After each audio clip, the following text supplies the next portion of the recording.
Hello there, I'm Mermaid Tasha, And I am Dane, aka Merman Mariano. and welcome to the first episode of More Than Mer. Woo! Woo! So, for this podcast, I really want to dive into how mermaids are more than just people that sit there and look pretty, because I feel like the public perception of us is that mermaids just put on a tail and get paid to sit there and look pretty. And we certainly do sit there and look pretty sometimes, but it takes a whole lot of work to get there and a whole lot of behind the scenes stuff and training and a lot of things that people wouldn't think about when they think about mermaids. And I also own Mermaid Tasha LLC, which is Delmarva's premier mermaid entertainment company. And we have 3 different branches of what that entails. So the first branch of it is definitely our mermaid entertainment portion, which is the largest part of the company. And it includes pretty much anything you would want a mermaid for. We do birthday parties, we do festivals, we do conservation events, we do story times, but our bread and butter really comes from our hotel residencies. So hotels will pay us to either do mermaid interactions or mermaid swim shows. And the hotel interactions, we just come out and swim with the guests and, give them a once in a lifetime personal mermaid experience. And then our mermaid swim shows are actual choreographed numbers and story time and a whole little routine with multiple mermaids. And then at the end, there's individual photos and meet and greets and all that. The second branch is our PADI Mermaid certifications, where I can actually teach you how to be a mermaid yourself and make your mermaid dreams come true safely. And also, I'm very environmentally focused, so environmentally as well.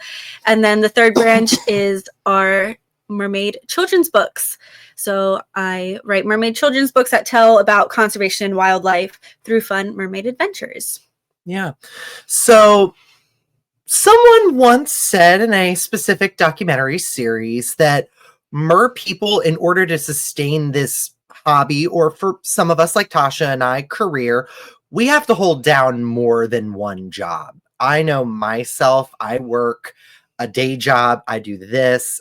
I do a multitude of things to be able to keep up being Merman Mariano. And I think that is one thing that the public really doesn't know, is that there is a lot of work and a lot of love that goes into this. I mean, I wouldn't be putting on a tail and, straining myself in the water if I didn't absolutely love what I do. And I am so glad, Tasha, that you have decided to create this platform for us to be able to speak about what we do professionally and, what we do when we're not fish. So one thing I will say that really, really gets under my gills, that gets right under my scales, is cold water. I don't know about you. I am a warm water fish.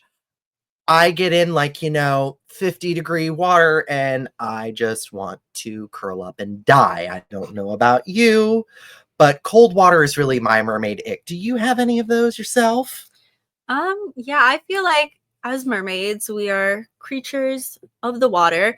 When people see a mermaid, they expect you to be in the water. So mermaids that don't swim really get under my scales, as you said.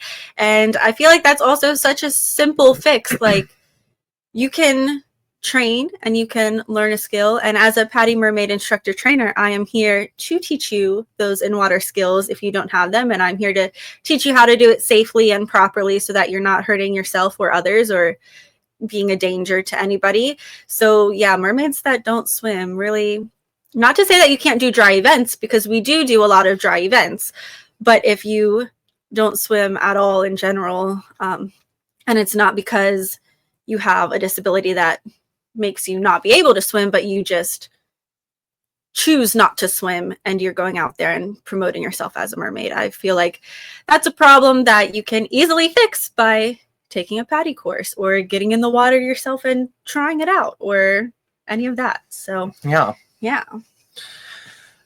So I think one of the things that you really touched on with this is being able to educate, not only educate, but, put out to the wider public that we're not just beautiful ocean creatures, that we have lives outside of being mer people. So yes, definitely. tell me a little bit about what you do besides being a mermaid. Yeah, so I own the company. So mermaiding is my full-time job. But it involves a lot of work that people don't necessarily think about.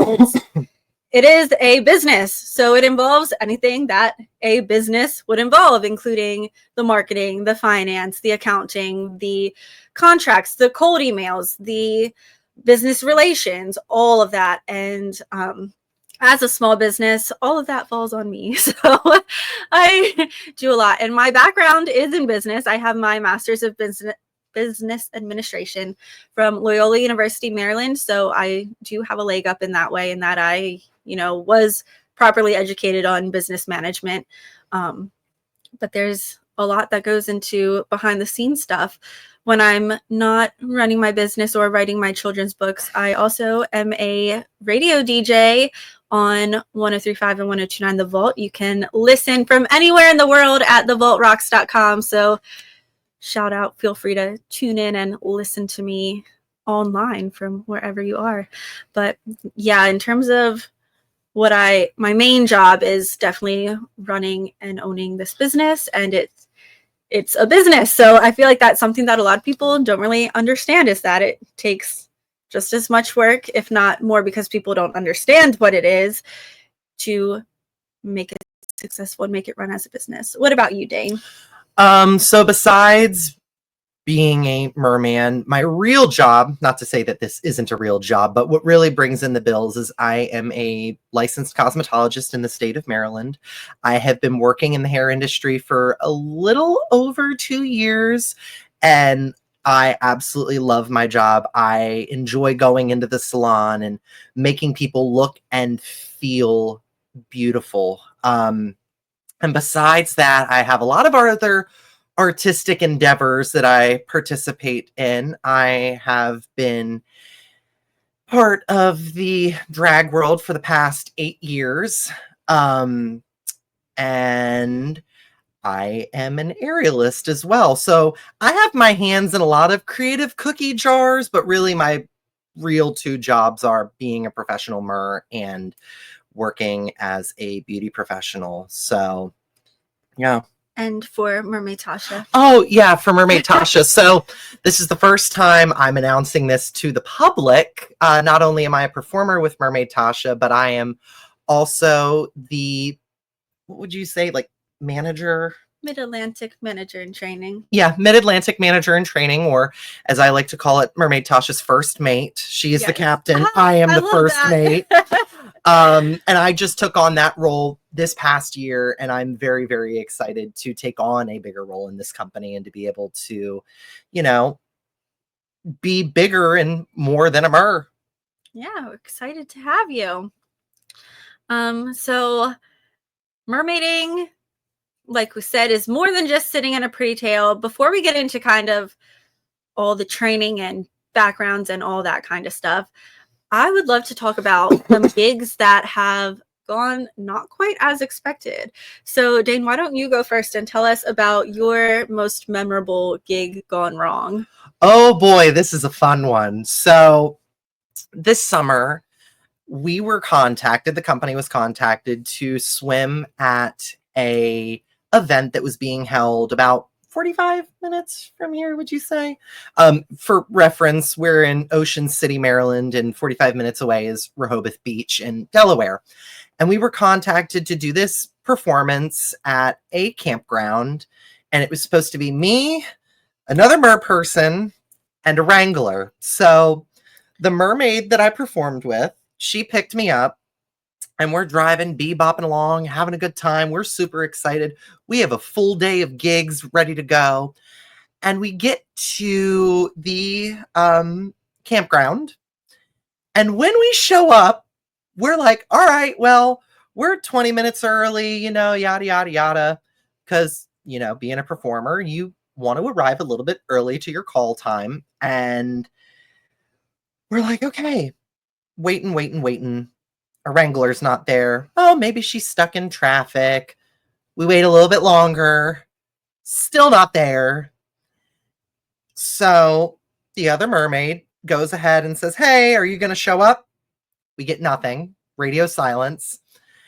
And then we find out that she just wasn't going to show up. So we had no wrangler.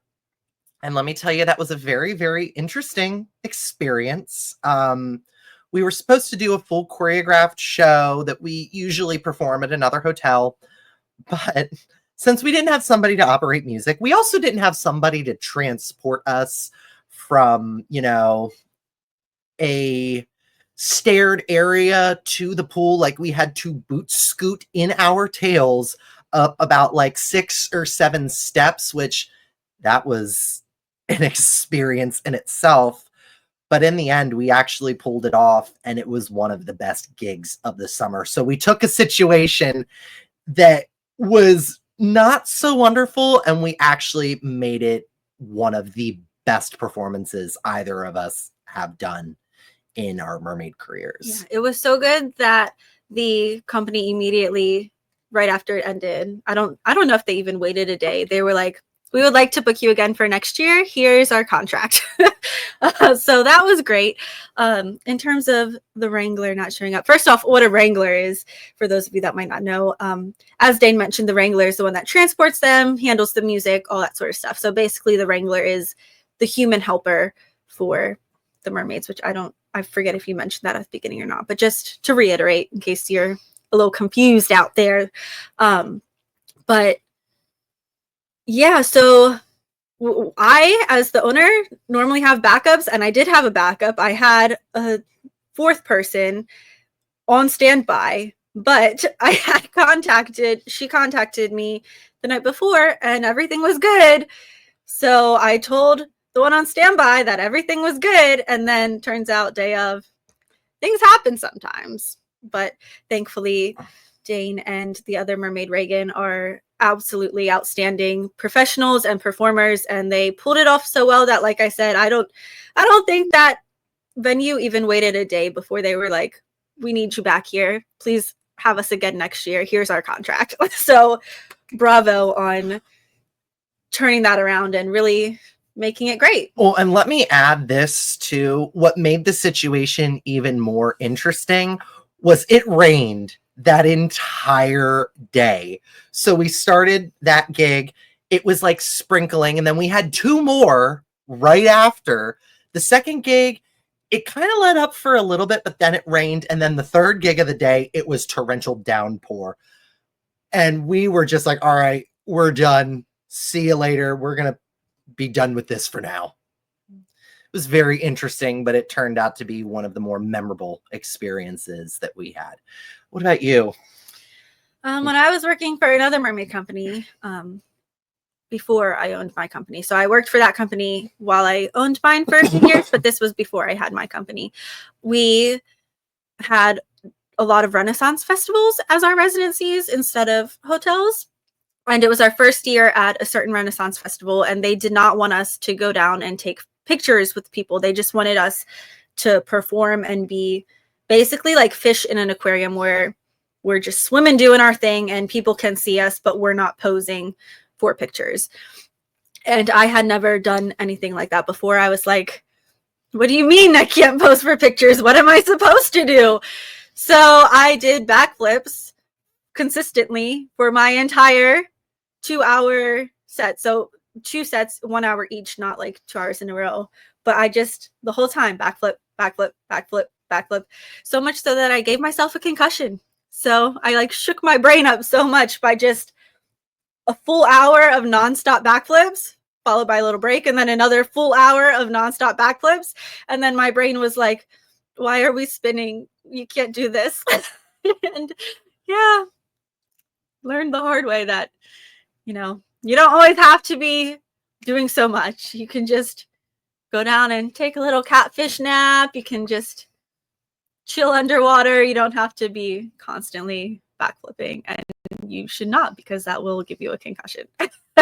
Yeah, I'll never forget my first gig with the company. I got in the water and I don't know what got into me. I was like, I'm going to do trick after trick after trick. And she pulls me aside and says, if you keep doing this, you are going to give yourself a concussion. I know from experience. Chill. And, I took that and went with it. And I mean, doing a lot of tricks is one reason why a lot of our clients and our hotel clients especially really prefer us. No, like our other mermaids are obviously all great. Otherwise they wouldn't be my mermaids. They're all amazing. But the fact that we do so much, they love that and they love our interactions and everything. But yeah, sometimes you just gotta remind yourself, okay, I need to chill. Literally just being a magical creature that these people have not seen a mermaid before, and that is enough for them. They do not need to to constantly be seeing trick after trick after trick, because that's going to wear me down, especially on days like you mentioned where you have 3 gigs in a row, or even sometimes we have up to 4 gigs in a row on the same day. So especially days like that, it's important to kind of conserve our energy and kind of delegate it out, I guess, so that we have enough energy to give all of our performances as much enthusiasm as possible. Yeah, because nobody wants a tired mermaid or a sick mermaid or somebody that's hello. Nobody wants that. They want bright, cheery, and happy. Yeah, and it's also not fair for them to get that sick and tired mermaid because, like I said, they're coming and they probably haven't seen a mermaid before. So this is a really magical experience for them. And the world is such a dark and upsetting place to a lot of people a lot of days.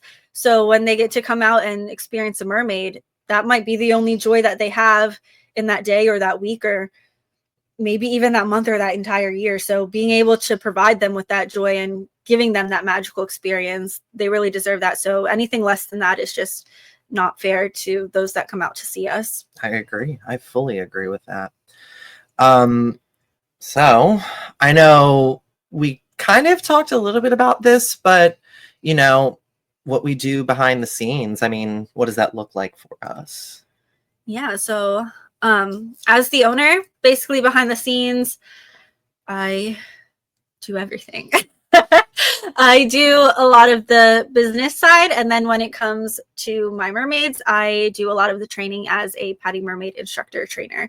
So as the instructor trainer, that means that I am able to certify other instructors who can then certify other mermaids. So I'm like the top of the line there. But all of my mermaids that work with me, they are all PADI Mermaid certified. That's one of the benefits that they get when they work with my company.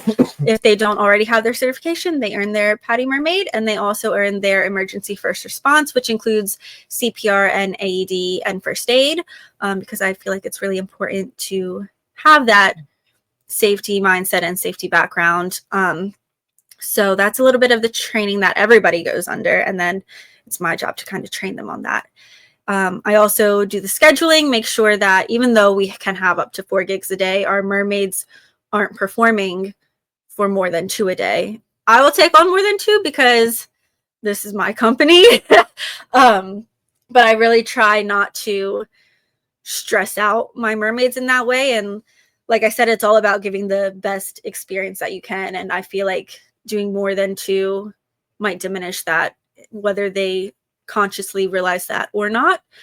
And yeah, a lot of the background work, a lot of marketing, a lot of networking, a lot of business development, and kind of fostering and establishing and maintaining those relationships. Most of our clients are hotel clients, so a lot of it is business to business. And then of course the birthday parties and all that are more business to customer.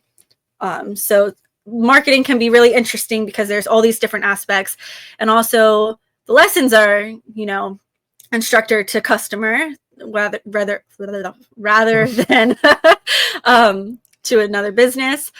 But in terms of like the CPR stuff, sometimes that's to another business, like a nursing facility that needs to reamp their CPR stuff. So it's a lot of kind of juggling.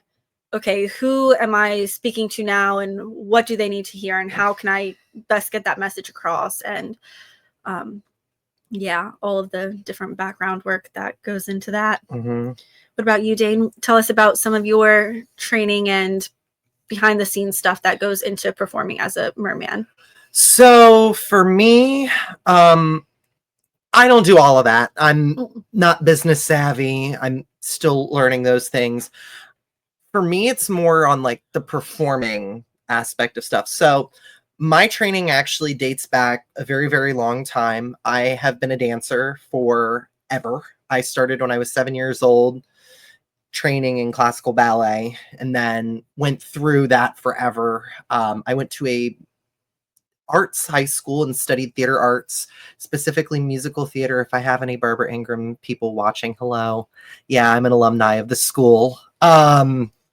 And, I never in a million years thought that I was going to use my theater training in my real life. And when I got this job and I started performing as a mer, I'm like, oh, well, there goes the 4 years of high school and acting classes and improv. They're finally getting put to good use. So, there's that aspect of me flexing my acting muscles. But then the other thing, too, is making sure that I keep my body and my health in check. I mean, something that not a lot of people understand or know is that this is an extremely strenuous sport. Definitely. Like, we're underwater holding our breaths for, I don't know. I know some people can do 2 minutes and 30 seconds. I think my best is 1:30 right now, maybe 2 minutes. Have we done my breath hold in a minute? Not since your certification. And I think I had 1:10 on my cert, if I'm correct. So there's the breath holds. There is the swimming that we do. Like, people don't realize how it's not, I don't want to say it's hard to swim in a tail. It's a lot of core. Yeah, it's a lot of core. Different than normal swimming. Exactly. And you're also, you have a big old ankle weight on at all times, depending on what kind of monofin you swim in. I know we in our company, we use the Mertailor Whimsies, which have the Mertailor Fantasy Fin silicone monofins, which are not heavy at all. I hope you can sense the sarcasm in that. They are extremely heavy.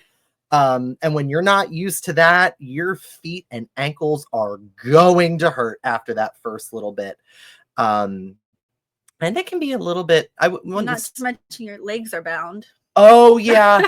Forgot that your legs are squished together and you got to, figure out how to get the motion of the ocean in there. So there's that aspect, but it also can be, I wouldn't say emotionally tiring, but like, I guess mentally tiring, because you're having to interact with people and, talk to a lot of people. I know myself, when I get done a gig, the first thing I do when I get home is take a shower and then go right to sleep, because I know darn well if anybody tries to talk to me after talking to several people, including several children, for an hour plus, I am tired and I need a moment to myself. So, there's that goes into it for me.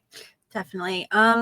Could you speak a little bit more on the acting side of it? I feel like that's definitely very important as a mermaid, but it's something that other people might not realize is when people come up and they're like, well, let me preface this with a little story. Sometimes I'll have adults come up to me at the pools, at the hotels, and they'll be like, oh, what are you doing here? Like, does the hotel hire you? And normally my wrangler will be the one to explain, like, yeah, like, we're here every Tuesday and Friday or every Monday and Wednesday or whatever as like entertainment for the kids. And then the adults will always be like, oh, I thought you just had a mermaid fetish.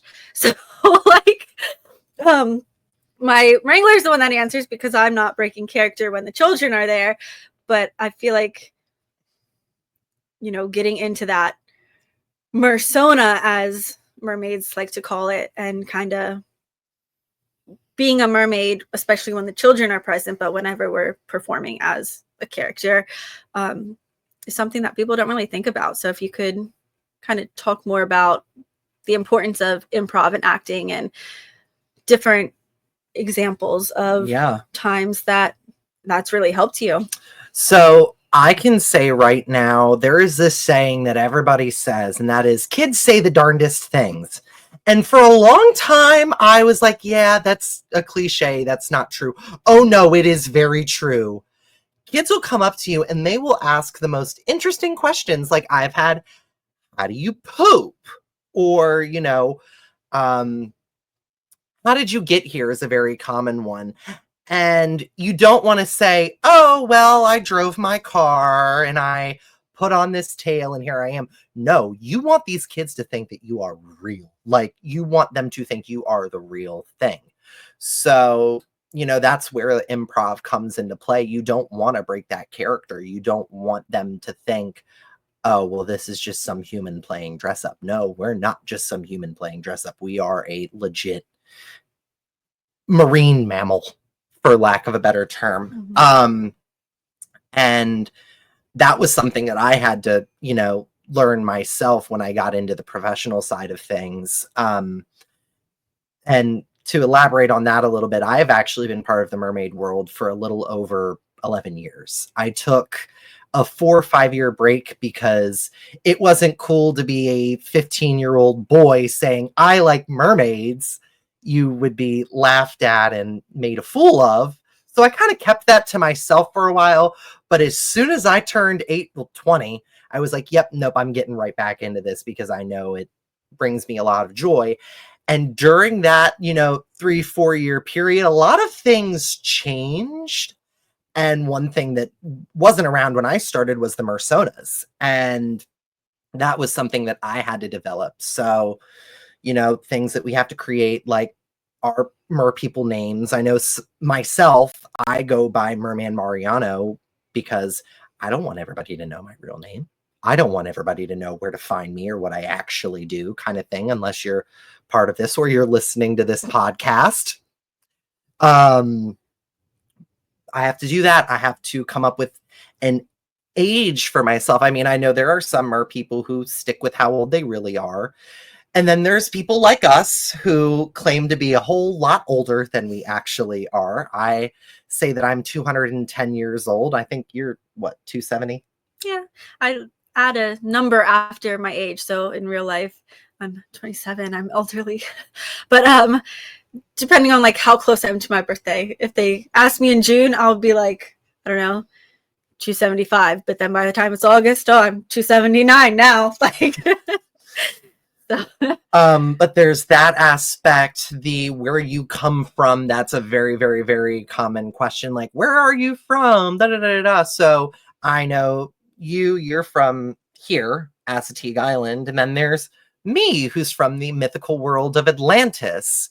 So, we got to create, a backstory for ourselves. And that's where my acting chops really come into play is, creating that backstory, being able to bounce off of people and answer really weird questions about things. I know my favorite thing to tell people is about blue parrotfish. That is who I am based off of, or the fish I'm based off of. I think that they are wonderful for our ecosystem. And it's also really fun to explain to kids that parrotfish poop is sand. So we had a gig on Sunday and I explained that, and all the children were like, ew, and they laughed and thought it was funny when I told them they're walking on parrotfish poop. So you gotta, do those little things. Yeah. I think going back to what you were talking about the fitness and the physical aspects of it, I think it's important to kind of talk about that a little bit as well. As I mentioned, it's definitely very core heavy, but yeah, one thing people don't realize is mermaiding is definitely a sport, and I feel like that's one reason why a lot of mermaids or professional mermaids also don't necessarily last that long as a professional, because it is a sport and professional athletes, their bodies get put through a lot and they can't really sustain it, 20-30 years, because it's just so physically demanding. And mermaiding is the same way. It technically falls under like the free dive umbrella, and like you said, we can hold our breath underwater for several minutes at a time. We have to keep up our stamina, we have to keep up our nutrition, all that important stuff. So yeah. And I can say too, coming from the ballet world, I know a lot of dancers will be, unless you're in Russia, which they are freaking superhumans over there, so we're going to leave them out of the equation. But I know in other parts of the world, dancers are done by the time they're like in their late 20s. Maybe once they hit 30, they hang up their point shoes for good because of how much stress is put on your body. And it's the same thing with this. I mean, like you said, we have to keep up our stamina. We have to, like I said, and we both said, hold our breath for long periods of time. And your body really goes through a lot and you kind of deteriorate a little bit. But at the same time, as you're deteriorating, you're making yourself better. So, Yeah. So I guess what are some things that you do outside of performing and outside of the water when you're a merman to kind of keep your body in shape and to keep all that stamina and, you know, physicalityness. I don't even know if that's a word, but to like, you get what I'm saying, to yeah. stay fit, to be able to continue to perform. So I myself, I am partial to yoga. I like a good stretch. I like that it's a workout, but it's also very mindful. So it's peaceful, it's tranquil, but you know, you're making your body do some very fun things. I still keep up with dance. I try to fit in maybe like a ballet class a week just to get my body in check and to make myself feel good. I mentioned this earlier about being an aerialist.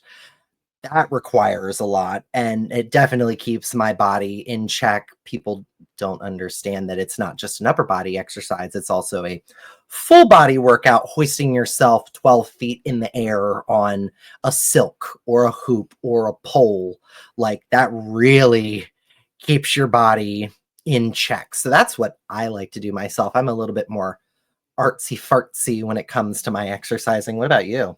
I am a Pilates girl. I love going to my Pilates class here in Ocean City. I go to the Core Club. Shout out.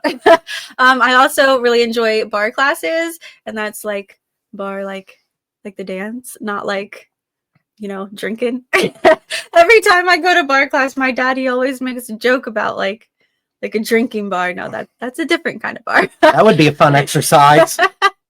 Actually, Pliables, which is there, we have one locally, but they're a national chain that does like acai bowls and smoothies and all these amazing, really good and healthy foods. They had a bar at Pliables class last month, maybe like 2 weeks ago or something, where people came in and they like brought their own mats and they did their bar class, and then afterwards they got free pliable, well, not free because they had to pay for the bar class, but like it was included. It was like a combo deal where they got bar class and a pliable. So that was really neat. That sounds like fun. Yeah, I hope they do more of them. Yeah. I mean, I think the other thing too, we didn't really touch on this, is the other way to keep your body in check is making sure you eat really well. I know me, I like a heavy protein diet because protein equals energy. And I try to keep it low carb for the most part, but let's face it, it's cold. Nobody wants to be healthy all the time. I mean, So I'm cold. sitting here having a sugary beverage from Dunkin' Donuts. Sponsor us. So, you know, I know we're allowed to cheat here and there, but for the most part, I like to try and be as healthy as possible because the only way you can put out the best is if you eat the best and treat your body the way that it should be. Definitely. Yeah. I'm a big seafood person and also like steaks and pork and just meat in general. But kids they'll be like, "Oh, what's your favorite food?" or "What do you eat?" And I eat some form of seafood every day. So I don't lie to them. I'll be like, "Oh, well, this morning I had crabs for breakfast," or "Today I have salmon for dinner," or you know, stuff like that. I have octopus in the freezer right now that I'm gonna have for dinner today. Interesting. Yeah. Very, very interesting. Mhm. Yeah. Oh, well, let's see. Is there anything else that we want to touch on? Yeah, I feel like it's probably important while we're talking about this sort of thing to kind of talk about how the water affects like our skin and our hair and all that, because it's depressing. Yeah. Yeah, I can speak as a beauty professional and someone who works with hair all day, every day. And I have clients who come to me during the summer who have been in the pool all the time or who get in the ocean. Your hair and your skin take a beating from this. Because especially what we do, a lot of our work is in pools. Chlorine is a harsh chemical, you would say, and it will dry out your hair. I know me. Oh, and your skin. Your skin, when you come out of that water, you are going to feel drier than the Sahara Desert. I will tell you that right here, right now. I know me, especially because I color my hair quite a bit. I mean, you've seen my hair probably every color of the rainbow. 2 colors right now. Yeah. Yeah, that's to make sure it don't break off again. But I know me when I have like purple or blue or pink hair, that's gone after the very first gig. Like I'm dripping blue sweat and I kind of got to make up like, oh, it's just, normal for that to happen to me. But in actuality, it is normal and not really the best thing in the world. So we have to take measures to, keep our hair and our skin safe. I know me. I am a big believer in Olaplex, which, if you don't know, I'm going to educate you, is a bond building system that is used by professionals and people at home all over the world. I know myself, I love the Olaplex number 6. It is a leave-in conditioner that you can put in before or after you're in the water. I actually like to do both. I put it on as a barrier between my hair and the pool water, but then I also like to refresh when I get out to make sure my hair is healthy and smooth and feels good. I mean, is there anything that you do? Yeah, I'm a big fan of Stream to See, which they are very eco-conscious company. They make all their products in Florida, so U.S. made, woman-owned, veteran-owned, great company. If you want to buy some, discount code Mermaid Tasha for 10% off. But anyway, they also have leave-in conditioner, which smells so good. Yeah, and I can really see my hair is so sad because it like breaks, but you should have seen it last year. It's honestly getting back to semi-healthiness. I mean, it's healthy, but like it's not as healthy as it was in the past. But it's definitely healthier than it was, and I feel like using the leave-in conditioner is definitely a big step to improve my hair's health, and I can see a difference. And they've also just come up with a hair serum to put in beforehand. I don't know if that's like actually released yet, but I was part of the testing group for that, and that I could see a really big difference in as well. Because yeah, they don't test on like animals; they test on humans. So thankfully, my hair didn't fall out. But yeah, I could definitely see a really big difference from using that, and that you put the serum in beforehand and then the leave-in conditioner afterwards. Mm-hmm. And all their products are all natural, good for you, good for the environment. And then they also have a lot of skin products. So my skin, you can see, is still dry, but I literally use the hand lotion. I use the lavender mint because it smells so good, but I use the hand lotion every morning and every night. So just imagine how bad my skin would be if I didn't use it. It would literally so bad. But yeah, they have hand cream, foot cream, and they have squalene like oil, but not the kind from sharks. They have shark-free squalene. I don't even know if I'm saying that word. Oh, you're saying it right, honey. Squalene. You're very true. Saying it right. So when I'm good to myself, I'll get out of the shower and I'll put that on. But a lot of times I'm not as good to my body and my skin as I should be, which is why I'm all flaky. And my forehead, which those of you watching on YouTube, I like showed you earlier, which it's not that bad right now because I'm wearing makeup and I put primer on, which that's another thing that I am not very good about doing. But I put primer on today, so it makes my skin look a whole lot better. But normally you can see my forehead is so yucky. It's just all the time. Well, and as you mentioned, Dane, it's currently winter and it's currently very cold out, so it makes it a million times worse. But that plus all the chlorine is just not very good to me. But thankfully, when I remember to use these products and resources that I have and actually do them, they definitely do make a big difference. And it's definitely a good way to protect and rejuvenate our skin and our hair and our things that are important to us, because the skin is the largest organ of the body. So you need to take care of it more than I currently do. Well, and another thing too that I can definitely mention, pro hack for all you mermaids out there and people who swim, is get a good clarifying shampoo. What a clarifier will do is it'll help remove buildup. So when we do swim, we actually have chlorine that sits on our hair, and you don't want that sitting on too long because it will make your hair brittle and break. So what you do when you're done, go home, shower, use a nice clarifying shampoo. I use Malibu C's Undo Goo, but that's really only available for professionals. So you can get like a L'Oreal or Head and Shoulders, any of those. As long as it's a clarifier, you're going to want to use that. Do a shampoo of that, then do a shampoo of your normal shampoo, and then your conditioner. I myself am partial to a couple different brands. I like Verb, which is based out of here in the United States.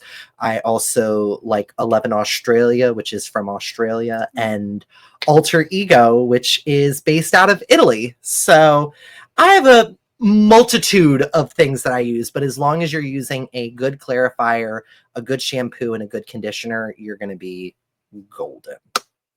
Nice. Yeah.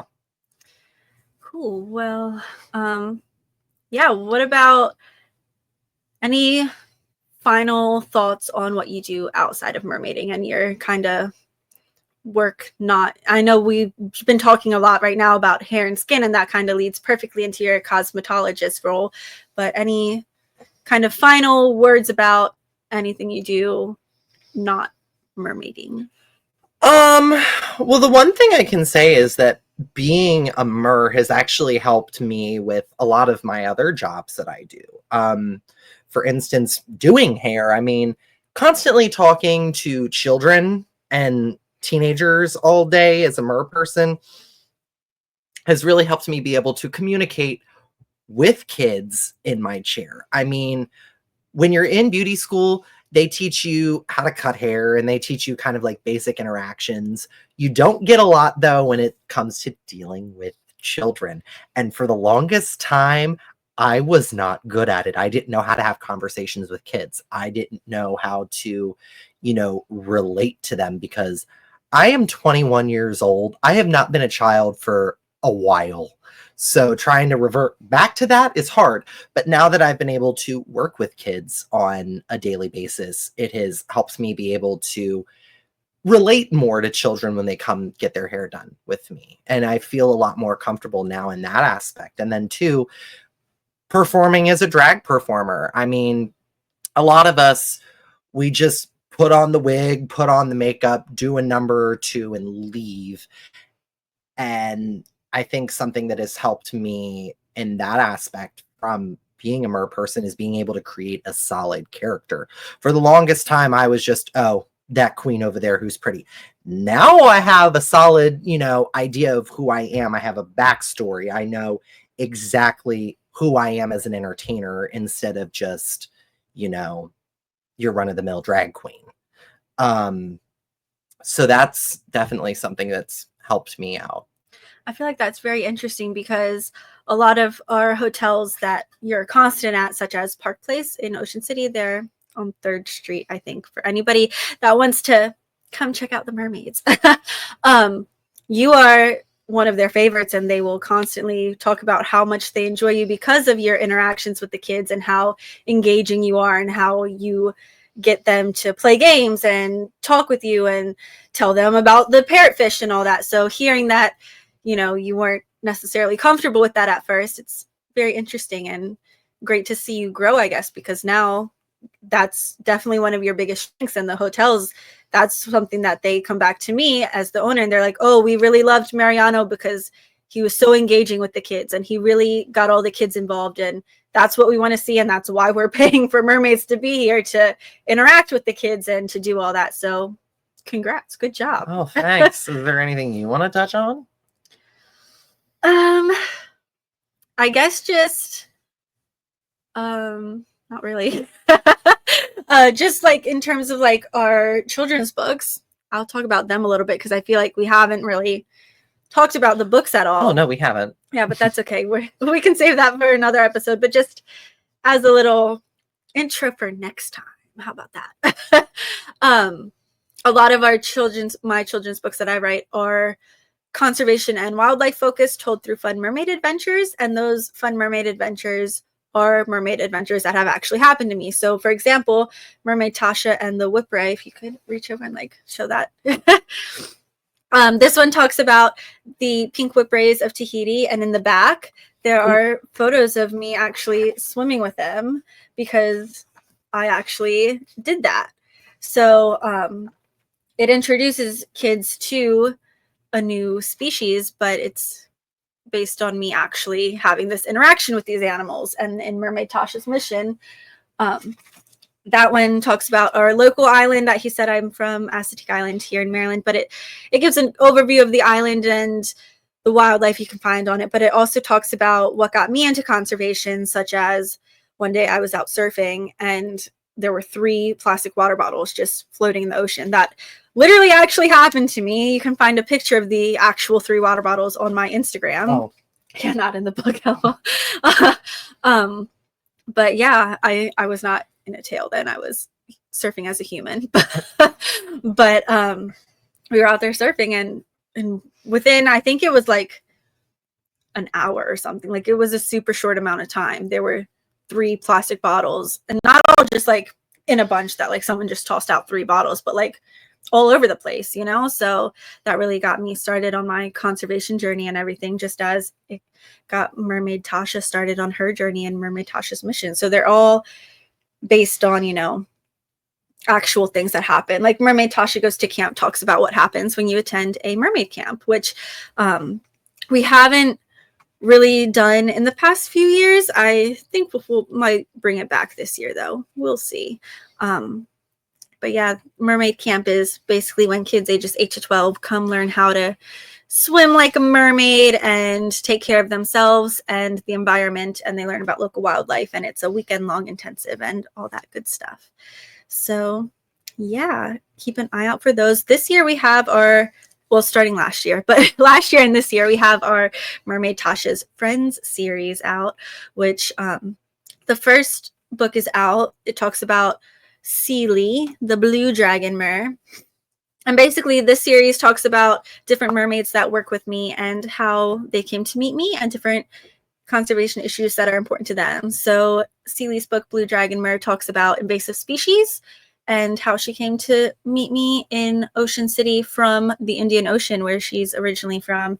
And February 7th, we have the second book out, Maeve, which talks about entanglement and derelict fishing gear and manta rays, and talks about how I met Maeve while I was swimming in the Caribbean. And then also in the Caribbean will be Merman Mariano's book, which will be out in June 1st for Coral Reef Day, because his is all about coral reef conservation. So that's definitely something to look forward to in the future. Super exciting. Be sure to give us a follow to keep up to date on all of that information at Mermaid Tasha on all socials and mermaidtasha.com. Mariano, any final words where they can find you at? All that good stuff. Well, if you would like to see what I do, you can find me on Instagram as Merman Mariano.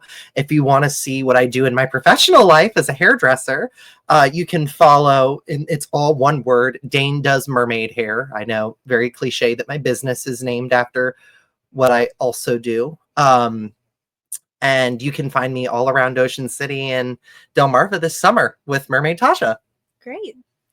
Well, thank you guys so much for joining us and listening. I hope that you enjoyed, and I hope you will be back to hear and or watch more, whether you're listening as a podcast or watching on YouTube. We definitely appreciate it. And yeah, we plan to have different guests of different professional mermaids and mermen to come talk about, you know, their lives as mer people, but also what they do behind the scenes and what they do outside of mermaiding, because I feel like it's really quite important to let people know how much work goes into this. I was on an airplane coming back from London, which this event actually happened. The plane ride happened maybe a day or two after Dane's event with Reagan that he was telling you about earlier. That event happened while I was in London. But yeah, I was on this airplane and our TV screens in our row unfortunately weren't working, and it was a sold out flight, so they didn't have any that they could move us to, which meant we were back in the time of people talking to each other. Which for me, I don't know, man, if I'm not in a tail getting paid to talk. I'm a bit of an introvert, I guess. But this guy at the end of the row, he was at the end of the flight, he was bragging about how he was sitting in such a row full of important people, and he was whatever he was. And then the girl next to him was a marketing executive, and then the guy next to me was a doctor. And then he was like, oh, and then at the end, she's just a mermaid. And the doctor next to me, he turns to him and he's like, actually, she's not just a mermaid. Like, she's on her way back from London because she was an executive producer of a short film, and she was there for their premiere party and their opening with all of these other celebrities. And she runs her own company, and she's an author, and she is a radio DJ, and she does all this other really cool, important stuff. And she has people that work with her on her mermaid company. It's not just her, and she doesn't just go out and play mermaid for fun, you know? So that was really nice of him to say. I really appreciate it. Thank you if you're listening. But yeah, that's what kind of sparked this podcast idea in me anyway, that, you know, he got it. And I was like, wow, did I really tell him like all that? Like, I was like, maybe he was like reading over my shoulder while I was on LinkedIn or something. But yeah, just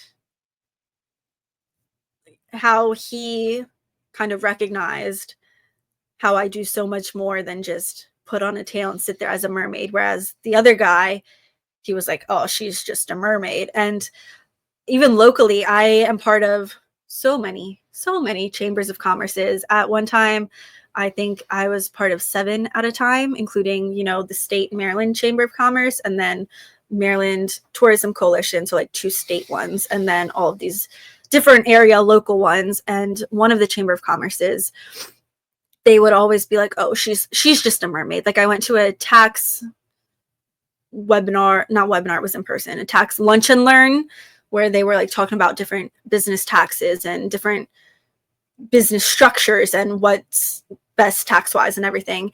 And the person giving the presentation, the tax professional, she was like, okay, well, let's go around the room and introduce, you know, what industry you're in, what type of business, so I can get a better idea for, you know, your tax situation. And they got to me, and the Chamber of Commerce lady, she was like, she's just a mermaid, you can skip her. Excuse me? Really? Really? Like, I'm a business person. I own a business. That's why I'm here. This lunch and learn is about taxes. Like, if this wasn't relevant to me, do you really think I would just show up to like? But yeah, so that I'm no longer part of that chamber. And that's not the first time that chamber has kind of looked down their nose at me and been like, we're not going to take you seriously because you're just a mermaid. Whereas one of the other local chambers of commerce, they go above and beyond to really make it known that my business is appreciated in the community. And I actually won Business Person of the Year in 2023 from that chamber. So shout out to Worcester County Chamber of Commerce in Ocean Pines. They are the best locally. And I really appreciate all the support that they give. But yeah, some of the other ones that, like, I own a business. I have an actual LLC, like, which I was going to switch to a corporation after that tax meeting, actually, because being an actual corporation is better tax-wise, but that's a lot of paperwork, so maybe one day. Maybe. But yeah, that was like a long tangent, but point being, thank you guys so much for listening, and I hope you will join us next time. Yeah, we hope you do. See you later. See ya. Bye. Bye-bye.